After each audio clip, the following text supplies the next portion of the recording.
Hey guys, this is MadPanda Games here, and today we're going to be tackling Gehennam. Now, Gehennam is a visual novel, and right now just the prologue's out, and you get arrested for illegally practicing magic, and you're sent out on this quest.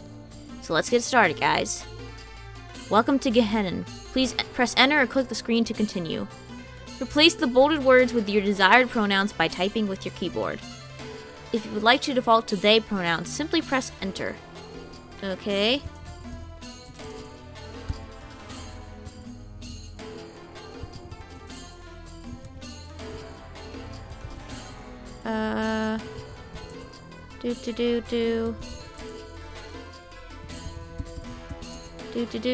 Please enter your name. Panda. There. Ooh, what is this? Ooh, we get to choose who we want to be. Cool, okay, let's go. Most Redom reside on the Memph River near the Red Coast. Their city is protected by a vast and magical jungle.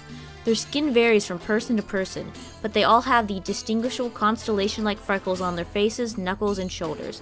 They often have lightly colored hair and irises. The Redom are typically scholars and healers, with a deep understanding of the past and the future. You, a Redom, have traveled to the Imperial City to use your gift of healing to help the desperate masses teeming within the gilded heart of the Empire.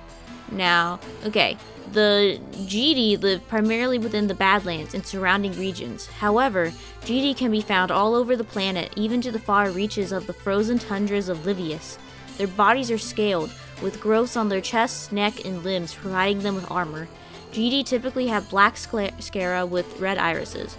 The GD are a powerful race of magi, scholars, warriors, scientists, and conquerors. They value knowledge and the power that comes along with it. You, a Jid, have planned your departure from the Imperial City, desperately seeking a way to escape your fate. And then, the Lota. The Lotas often clump together in the deserts of the Badlands, where food is scarce. Those who chose to live in the Imperial City trade in goods in the black market. Lotas are fully scaled with tails often decorated in gems. Like GD, they have black sclera with varying irises. All Lotas within the city are requested to wear masks. The Lotas are a bestial race and typically follow the command of the strongest among them. Magical ability is rare among the Lotas. You, a Lota, have hidden inside the Imperial City for some time now, just trying to survive each day as it comes. I want to be a Redom. I choose Redom. Yeah, I choose to be Redom. Okay. Ooh, already, it's beautiful looking. It looks nice. Broken and splintered bone heals under the magic in your touch, mending marrow and muscle as you set the puzzle pieces back into place. Poop. Dang it. Accidentally clicked. There's a knock at the door. Come in. You call out without leaving your patient's side, deep in concentration as you focus your mana through broken bone and torn tissue. You are greeted by your friend and fellow doctor, Salam. She smiles, unfazed by the sight of a person laying on your kitchen table. She's pretty. It's been a regular occurrence ever since you moved in. Healing the sick and wounded is your calling. You are trained in the ways of the Redom healing arts, and the people of the Onyx Quarter are in dire needs of your talents. Good morning! Salam seems full of energy this morning. Your focus stays on the wound within your patient, and all you manage in response is a muffled good morning. I see you're busy, but I think you might want to take a look at this. Her smile fades. She extends a carefully sealed letter. Uh-oh. Your ears perk up, but your eyes never wander from your charge as you apply pressure to the wound with one hand, taking the letter in the other. Okay, to the petitioner. From the court of the Empress Ifrita, the patron saint of Skrios, god of destruction and chaos, child of the eternal flame. During this time of the calling, the Empress seeks a small number of her subjects to present themselves in her court in order to petition for a boon from the Empress. This is a great honor and mercy bestowed upon the subjects of Gehennam by the Empress. The Redom Panda has been chosen as one of her petitioners. The Empress demands the presence of the Redom Panda in her court in order to present her petition in exchange for her life. Failure to present themselves in court will lead to the seizure of her person. The petitioner must be willing to accept any terms that the Empress places upon her in exchange for accepting her petition. This sucks. It seems like I'm being forced to petition. If at any time the Empress finds that the petitioner has offended her, she will face a punishment as decided by the Empress. The conditions that the Empress finds offensive are not subject to any law, current or past, of the country. Well, that sucks. That seems wholly unfair. These conditions are wholly decided by the immediate whim of the Empress. If the petitioner feels any fear at this time, there is no one but herself to blame. The punishment for attempting to refuse this offer extends beyond death. Wazir Sukut. Wow. This does not bode well for Panda. A letter from the Empress, huh? What sort of trouble have you been getting yourself into? You and your patient exchange looks, and you stare at the sentences on the letter in disbelief, until the words turn to nonsense and the reality of the situation sets in. Fear rushes through your veins, anxiety setting in like a weight upon your chest. You've heard rumors and stories of the Empress, some inspiring, some terrifying, all of them depicting a woman larger than life, a demigod among mere mortals. You suck in a deep breath and nod your head in understanding, at least as much as you can understand it. What would the Empress want with you? You are no battle mage or sorcerer. You barely know the pointy end of a sword from the hilt. Your life has been dedicated to helping others, not cutting them down. The sound of footsteps breaks your thoughts. You quickly fold the letter and shove it into your pocket. More visitors? You're not so sure. A magical aura permeates your mind, searching and prodding for the source of magic radiating from your house. You hold fast as the door pushes open, never taking your attention off your patient. Before you, a Gehennam stands at the ready with flames dancing and sparking at his fingertips, and a curved sword in the other hand. Stop! The guard has you surrounded! He's sexy too. He seems sure of himself, until the reality of the situation hits him. Ah! I was expecting something nefarious, not healing magic. Forgive me for my rude intrusion. Ridam are generally peaceful, but you are ready to defend your patient and Salam if need be, regardless of whether or not you know anything about battle. Watching the flames slowly dissipate fills you with some relief. Cool. At least he's not like, shoot first, ask questions later. He understands. Gods, any more distractions? Salam gives the man a sideways glance as if she knows him, and isn't pleased with his dramatic entrance. Whatever happened to knocking? Are you Nijid nobles above such common courtesy? He guffaws, hiding his embarrassment with amusement. My name is Valiru Khorshid, one of the Emperor's Ridams. You may call me Vali. We champions take collecting the magi of the city very seriously during the culling. Usually our chargers aren't pleased with us, so we have to be prepared. We are accustomed to encountering a mage who tends to defy us, but it seems today I found one that is more concerned with helping and healing. Well, don't just stand there. Help me apply pressure to this wound so you can collect me. The tension within the room grows for a moment. The bustling of the city outside seems oddly far away, the air thick like sludge. Salam quietly returns to the far side of the room, keeping an eye on your interaction with the noble. The noble stands silent for a few moments before he shrugs and approaches the table. Cool. At least he's helping. You can feel the immense power radiating off him, like a forest fire brimming under mortal skin, but he doesn't seem to intend you harm for the moment. He is surprisingly gentle as he presses the cloth against the patient's leg, stifling the slow bleeding. Is this really one of Ifritha's champions? You mend the arteries and muscles, pulling together tissue like an art form. It comes so easily to you, the skin restoring and closing until it was no more than a fresh scar. Careful, you lost quite some blood. Take it easy for a few days in here. Take this for the pain. You offer your patient a herbal remedy, something simple and effective. They slip a few coins into your pocket for your work before they hobble out the door. Then you gather up the used supplies and dispose of them within a medical bin. If you're going to the court, I suggest you change out of those old clothes into something more appropriate. You silently nod your agreement and look to Salam for help. She takes your hint and quickly jumps to attention. Cool. I can give you some tips for what to wear. Try dressing like you're wearing the entire treasury on your body. She gestures to Vali and gives him a sly look. Salam? I love Salam. She's taking no shit from nobody. Salam quickly ushers you into the anteroom, shutting the door behind her. You both use the moment of privacy to simultaneously breathe a sigh of relief. Even now, you can feel the tendrils of the noble's magic seeking you, making sure you're not trying to make a quick escape. I've never heard of the culling. I'm not surprised. You've only been within the city for a few months. I think they purposely leave the people in the dark about the true nature of the culling. The culling last occurred 500 years ago. Several lifetimes over for someone like me, but not so long for you. The Empire rounds up every mage they can find, pitting them against warriors and beasts. It is a way of controlling the mage population and to curate only the most powerful magi for her collection. Ooh, collection, that sounds bad. Do you think that the Empress wants to add me to her court? Perhaps, if she sent her champion to collect you, then it's obvious that she wants you in her custody, so we're something special. Huh. Usually magi wouldn't be given the privilege of meeting the Empress until they have proven their mettle. It seems you are the exception. As Salam explains to you all the nuances of the Imperial Court, you quickly change into the best pair of robes you own. Simple but well made, your navy blue stitched robes remind you of your homeland, and you feel the pang of homesickness. Memories of days spent wandering the Memph and the coast of your homeland flash in your mind. The peaceful days of your childhood turn to a faint memory, overpowered by this chaotic but wondrous city. You take one last deep breath, slipping into your boots. You have no weapons to take with you, just a crooked wooden staff that you pass off as a walking stick. Proving your mettle sounds like a bad idea. You've never been one to respond to violence.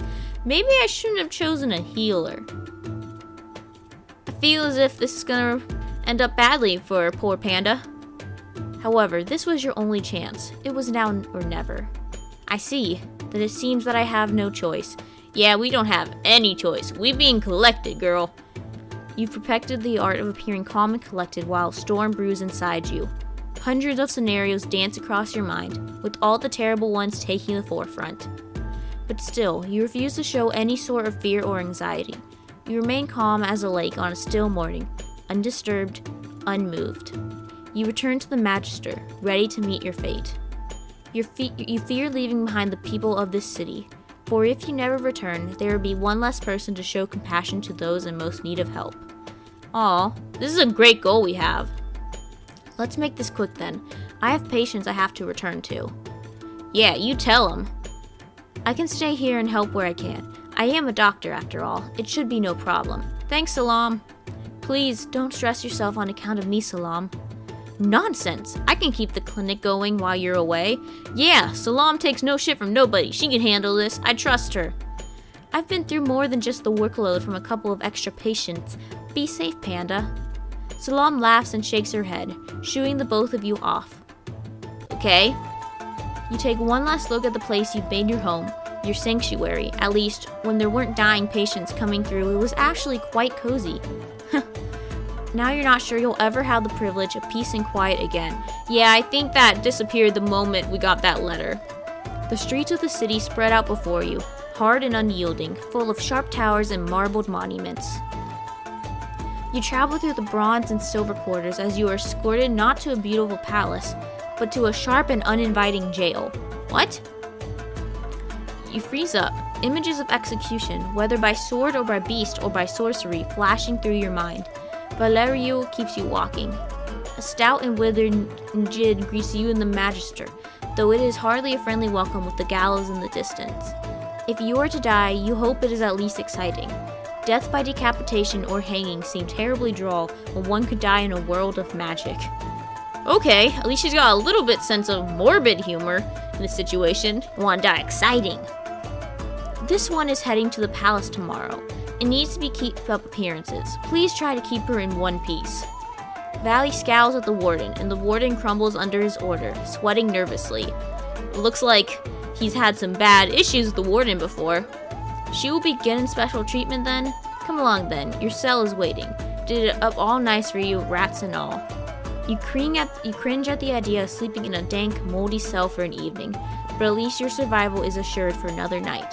You've gotten used to Vali's presence and don't want to leave his side at this point, but what choice do you have?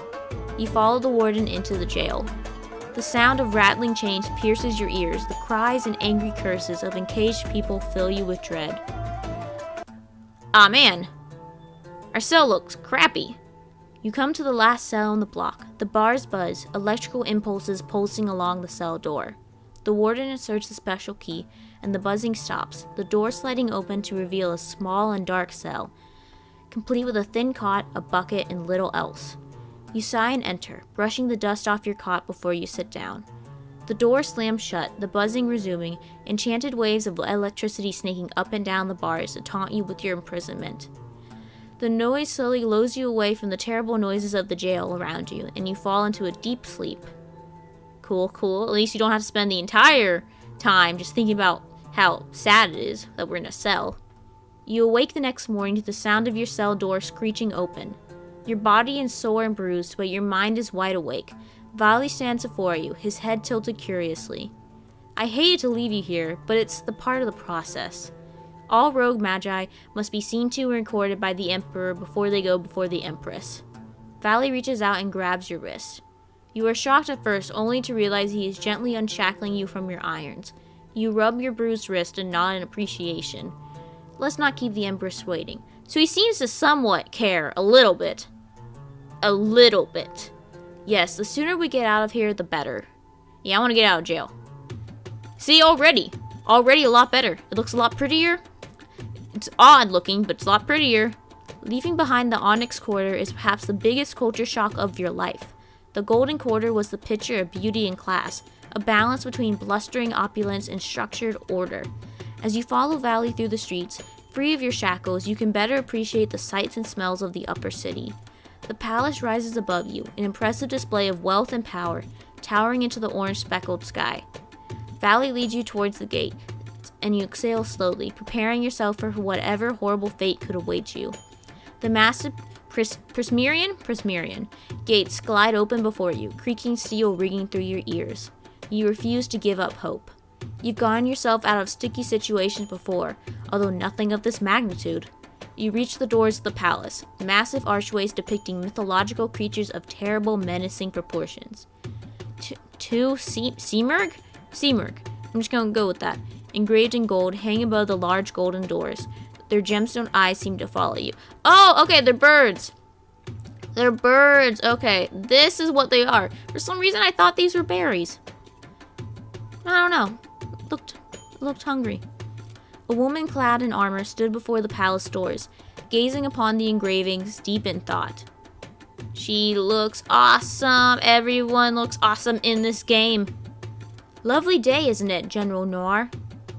Noir turned to face the two of you, her eyes narrowing in marked interest upon you. So, this is the mage we were looking for.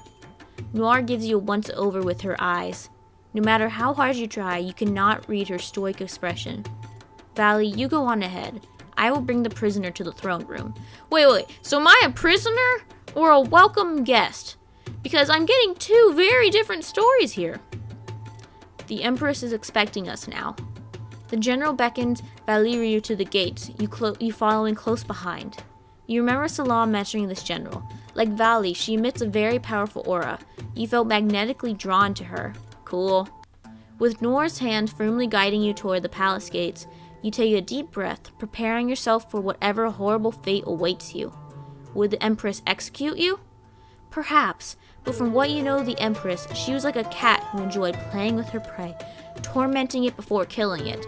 Okay, the Empress sounds like a really bad person. No offense, but when you do something called the culling, and you're likened to a cat playing with your prey before brutally murdering it, probably not the best person. Despite what the letter had said, the Empress was not known for her mercy. Yep, not being merciful. She's gonna kill us, isn't she? We're gonna die. Oh, we're gonna die. But first, we're going to admire the very pretty artwork. Good job, guys. A world of splendor opens up before you. Flowers adorn the carved golden walls. The scent of jasmine and myrrh fills your nostrils. You are escorted through the hallways by the general. You feel intimidated by the general, as you should, but you couldn't help but admire the position she carved out for herself. The idea leaves you optimistic that maybe, just maybe, you might find a place within the Empress's court, if you're just clever enough. General Noir releases you, pushing open the doors for you to enter. You look to her, your face full of confusion and a twinge of fear, and her expression changes. Perhaps she feels sympathy. It's hard to read her. I will leave you to mingle with the court. If the Empress finds you suitable, we will speak again. Noir leaves you and you're forced to take her advice. You look over the people within the court. A few catch your eye. A finely dressed Ridam woman, a mysterious masked Lota, and an intimidating but regal Njid man. Okay, so I can approach Valley, I can approach the masked Lota, or the Ridam woman, which is what we are. He looks the most interesting. I'm gonna approach the masked Lota. The Lota is mysterious and haughty. He doesn't even acknowledge your presence until you clear your throat and demand that he look at you. Your tongue feels twisted in shock. Seeing a Lota within Ifrita's palace was like finding a duckling among beautiful swans. Wow, that's kind of insulting. Panda, be nicer when you're making friends in a court full of death. How do you serve the Empress? You notice that there's scarring behind his mask. Maybe he can't speak? What sort of horrible thing had the Empress done to his visage? Oh, I'm just the errand boy. I get these nice clothes because Ifrita thinks I have a wonderful personality. You believe him for a second. He said it with such assertiveness, though you quickly realize he's merely playing a trick on you. Funny, I'm not seeing any of that wonderful personality right now. You go, Panda. Oh, you want to sneak away for a second so I can show you all the aspects of my wonderful personality? Is he coming on to us? Yeah, he's coming on to us. You blush at the remark, ears burning hot with the idea of running off with his Lota. You brush away the thoughts before they overwhelm you, and you remember what you initially asked him. Be honest, what do? Honesty? In Ifrita's court? Would you like me to pull a rabbit from a hat too? No, just an answer to my question. Yeah, Panda takes no shit from nobody. Sulam taught her well. He pauses for a beat. Watching. I watch people. People watching. Sometimes I remember them, pay them visits, drop by. That sounds ominous. That sounds very ominous. An unsettling reply. How long have you been watching? Long enough to know that you've set up a little healing clinic in the lower city, giving and giving without asking for anything in return. He's watching us, that's scary. No good deed goes unpunished, as they say. Your patients are a gossipy bunch. You feel your body tense, the anxiety bubbling in your throat and pushing you to the brink of shaking. If he knew this, what else did he know? If the Empress knew everything, you had no chance. Don't worry, if you were to be executed, the formality of being in court wouldn't have happened.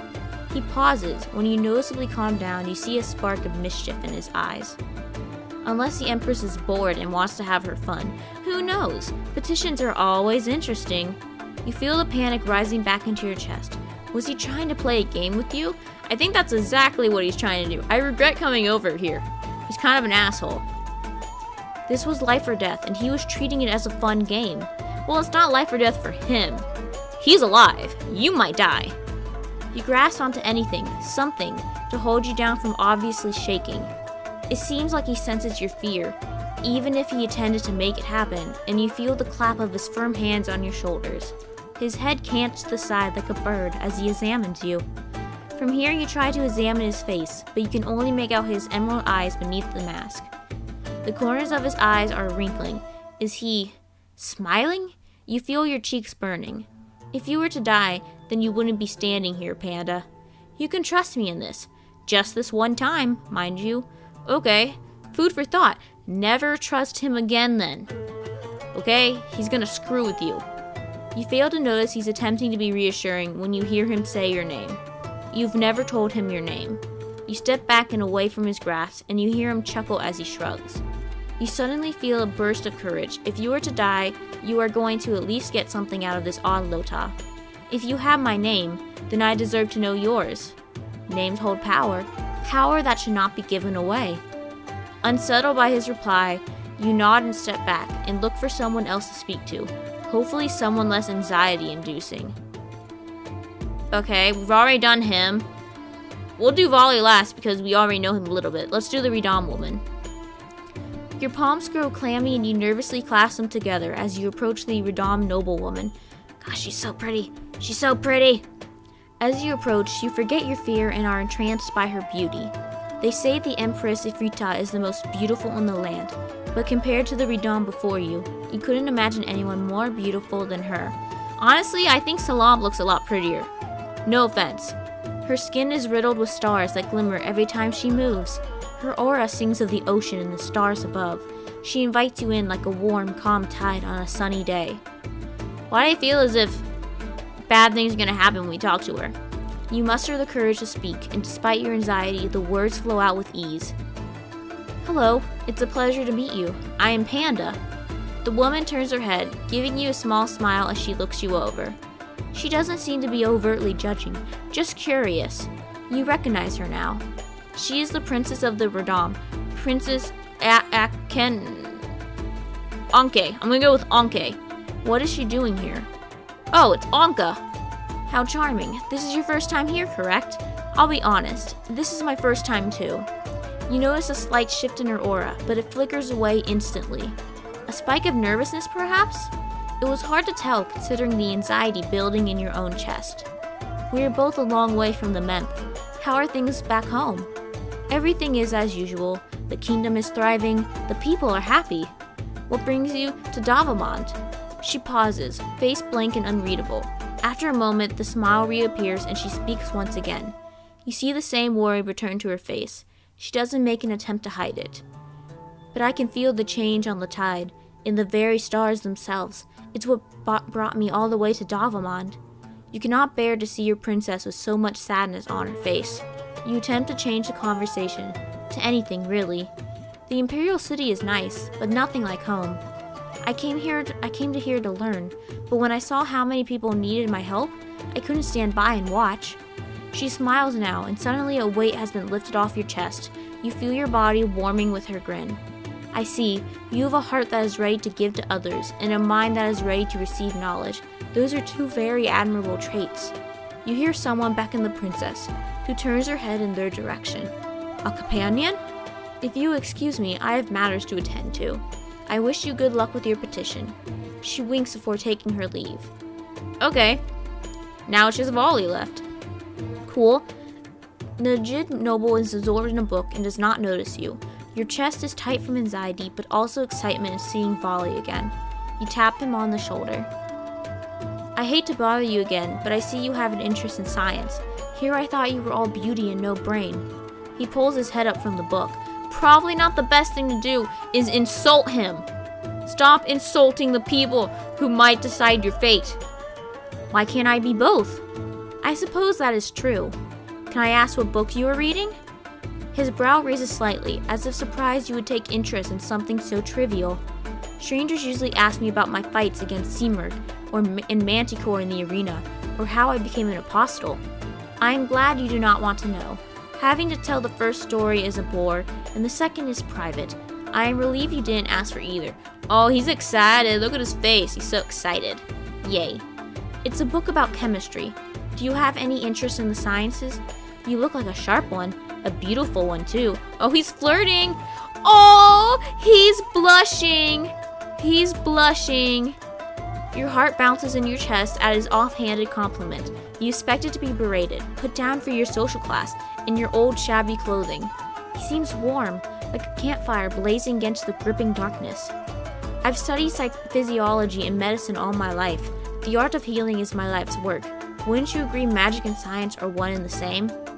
Indeed, and learning the familiarities between the natural and the metaphysical is necessary to understanding the fabric of our reality.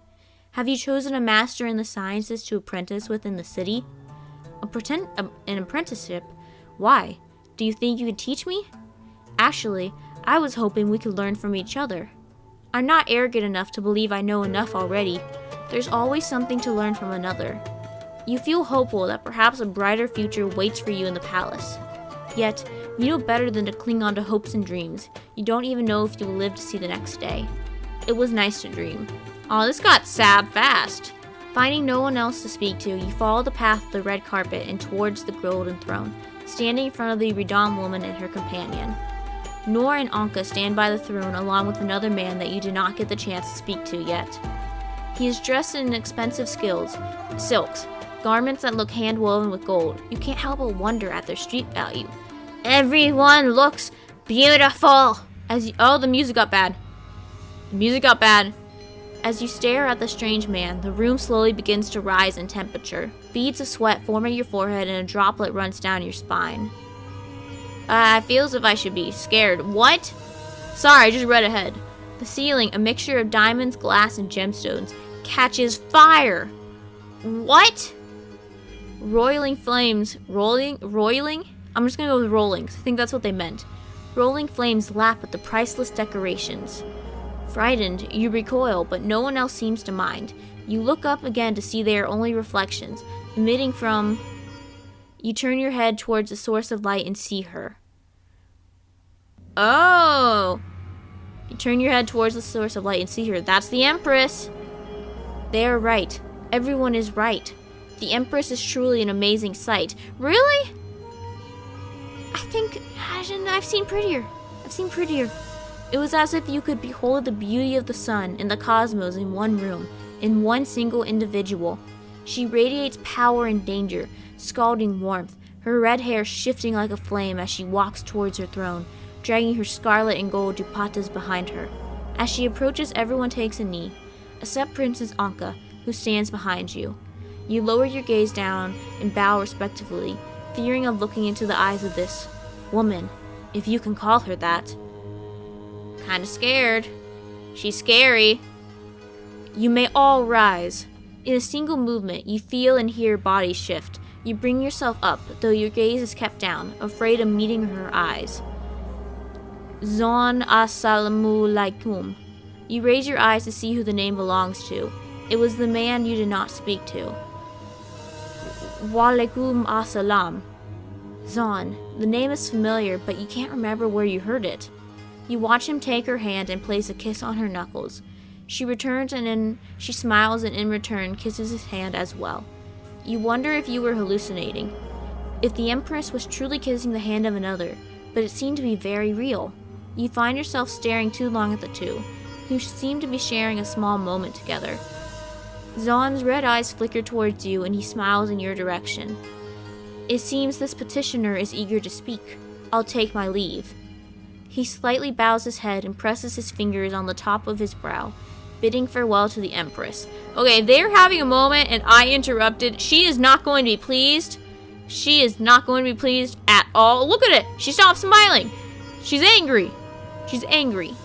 You approach the throne, blood pounding through your ears. You keep a stoic demeanor, but in the inside you feel like you're about to boil over from anxiety. The Empress Ifrita takes her seat upon the throne, crossing her leg and tapping her sharpened nails expectantly. So, Amir Ridam approaches the throne. You followed my order, but you're not yet worthy to receive my attention. Tell me, why should I spare your life? Her eyes narrow, piercing right through you. Your blood runs cold.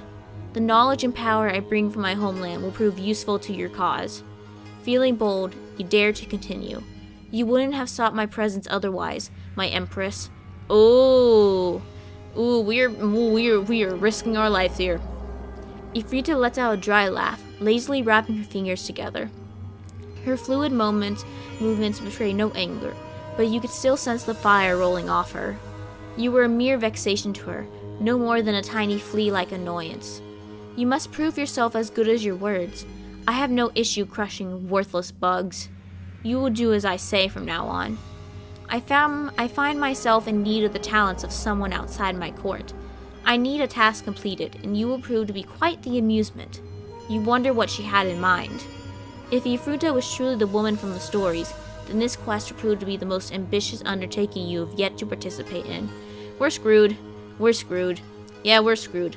Manticores, Wyverns, Simurg, you've seen the champions face them all without a flinch of fear.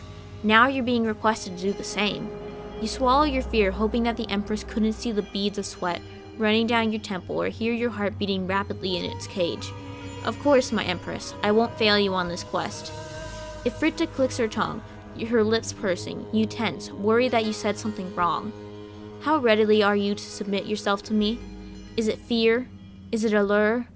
You stutter your words and try to bring your gaze down, as if defeated in this game of wits, yet you can no longer bring yourself to tear your eyes away from Ifrita. I can't say, Empress. A blistering cold seems to wrap the entire court as everyone watches on in shock. I don't recall giving you permission to speak. Oh, we screwed up. We're gonna die. You feel your heart beating violently against your ribcage, ready to jump out.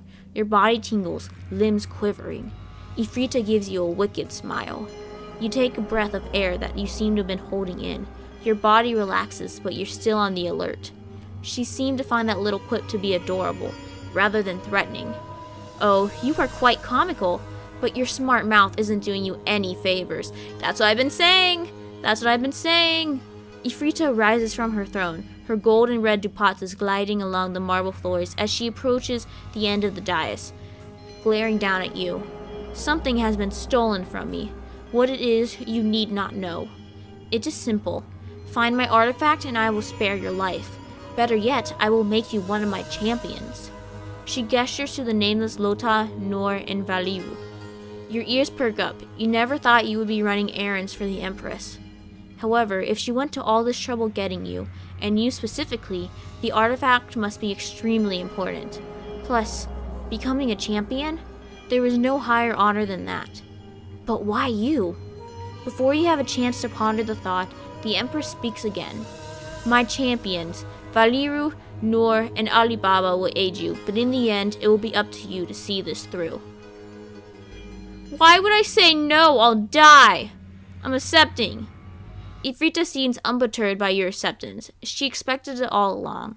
She returns to her seat on her throne, content to leave you without answers. That was not a request, but at least you come willingly to me. But remember, Ridam, should you fail me, the consequences will be severe. Yeah, it's probably gonna die. I'm probably gonna die if I fail. The room becomes a sweltering oven, the heat rising, until you can no longer stand it. You've brought to your knees as you feel the weight of Ifrita's power upon you. You stare pleadingly at the Empress, knowing that this is just a display of a fraction of her power. Ifrita smiles at you, knowing that you understand her message to you. Kinda hard not to. Either do her job, or we die a terrible, painful death. Okay. Afraid to speak, you bow low in front of her, fighting the pain. Just as you feel that you're about to be boiled alive, you feel the heat recede, although the sting of it still stings your skin. You shudder, your knees weak and buckling from the pain. You push through, gritting your teeth as you answer. I will accept your quest, my Empress. Wonderful! I knew you'd come around and see things my way. Well, it's either that or we die.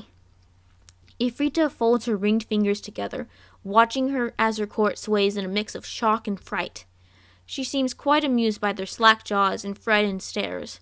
Even the senior members of the court seem surprised that the petitioner would survive such an encounter with the Empress. I've already accommodated you. Noir will show you to your quarters. Noir parts from the wall where she stood during the Empress's display and approaches you. The sea of people steps aside for her, watching with bated breath. You tentatively follow the general, glad to have your life still be yours. Your heart pounds wildly in your chest, the dread slowly subsiding as it's replaced by uncertainty. Ifrita's magic flows out of you like a burning poison, slowly fading away to a dull ache within your veins. Her magic was unlike any other you had ever encountered, carrying the elements of fire, air, earth, and water all at once. The thought of one person wielding so much power, it equaled to carrying the weight of the two sons of Gehennam. As you walk through the halls of the Imperial Palace, you find you can no longer bring yourself to enjoy the finery within it. The glittering gems and inscripted walls no longer draw your awe. Noor does not speak as she leads you to your destination, guiding you through the halls with a silent grace. You open your mouth to speak to her, just as she halts in front of a doorway. You did well with the Empress. Without waiting for your reply, she opens the door to the room. Okay, let's see our room. Ooh, my room looks fun as hell. This is awesome. I love that. I would sleep there every day. She leads you into a pristine room decorated with what seems like hundreds of flowers.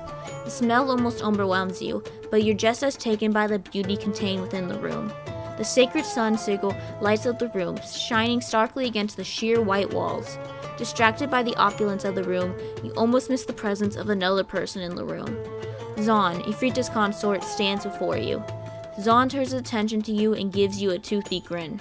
You notice the sharp teeth hidden beneath his lips and instinctively take a step back to stand closer to Noir. What you don't expect is to feel Noir reach back for you, her gloved hands gently holding onto yours. What did the Empress's consort want with you? Assalamu alaikum, petitioner. He performs the same gesture he did as he bid Ifrita farewell, pressing 2 fingers against his brow as he slightly bows at the waist. He turns his attention to Noir and smiles. General Noir, Once again, the room is brightened by your mere presence alone. However, I do believe I must ask you to give me a moment of privacy with the petitioner. Noir's face betrays no emotion, but you think you hear a hint of annoyance in her voice when she speaks. Thank you for your kind words, Emperor. You feel Noir's fingers brush yours as she moves to take her leave, only to hesitate at the door. She looks to you and then to Zahn. Zahn notices her hesitation and speaks once more. Did you forget something, dear? Ooh, they do not like each other. They definitely do not like each other. No, I was asked by the Empress to ensure the safety of the petitioner. I will be standing guard outside the room should she need me. Noir enters the room, leaving the door open. You hear her footsteps pause a short distance away. You wonder at her choice of words. Should you be wary of Zahn? Yes. You should be wary of every single person in this place. They all want you dead. The tension in the air tightens and twists at your stomach. Zahn's face fades from a cordial politeness to cool professionalism. He folds his arms, folds over his chest as his cheeks crease with a frown. Noir has always taken everything we give her and run to new heights with it. Ambitious girl, but one prone to caution. I have no intent to harm you. He lets out a small sigh and rubs his temples with a grimace before giving you his full attention. I hope you understand the graveness of the opportunity given to you. You stood before the Empress and lived to tell the tale. He smirks slightly at you. You feel an awkward sense of unease at being left alone with him, but your curiosity begins to outweigh your fear. What could he possibly want in speaking to you alone like this? You stiffen your back, prepare to defend yourself or run. You ponder on where you can escape. The window? No, you would fall into the gardens. The hallway? It simply leads back to the throne room. Zahn takes a seat on the bed, twisting the stem of a fallen flower in his hand. You know, Noir was the one to decorate this place. She ordered flowers from her personal garden be brought in.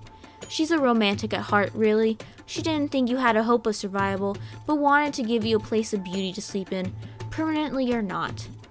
That's both sad and also nice. He moves his gaze away from the flower to look at you. The task before you has the chance to obtain more treasure and prestige than you can dream of. With wealth and power like that, you could have enough to take care of your little human friend for the rest of her life. What is her name? Salam? She's very lovely. You stay away from Salam. Stay away from your... You have the Empress. Stay away from my friend. Kind and caring as well. She must be making a dua for your safety as we speak. Anxiety weaves in your heart like a python. Zahn doesn't move from his seat on the bed, confident that his mix of promises and threats will be enough to motivate you. Salam had nothing to do with this, and the fact that the court knew of her? You know, I was in your position once.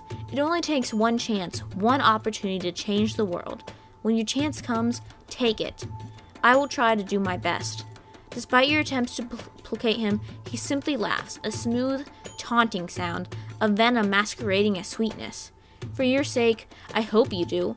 It's not my life on the line here after all. He stands and approaches you. You hold firm in your spot, feigning confidence. The knowledge that Noir stands ready near the door helps too. Zahn places the flower he had held behind your ear. From this distance, you can't help but look directly at his face. You see that the tattoos painting his neck and under his eyes are actually scars filled with golden ink. You breathe in sharply at the sight. They're beautiful, and probably extremely painful. I see so much of myself in you. His smile widens, and you again see his two fangs peer out from beneath his lips. Perhaps that is why I am finding you oddly attractive. For a person in your position, of course. He drops his hand and takes a step away from you. His head tilts to the side as he looks you up and down. Unfortunately, now is not the time for such pleasantries. He leaves you, your thoughts swimming with his words.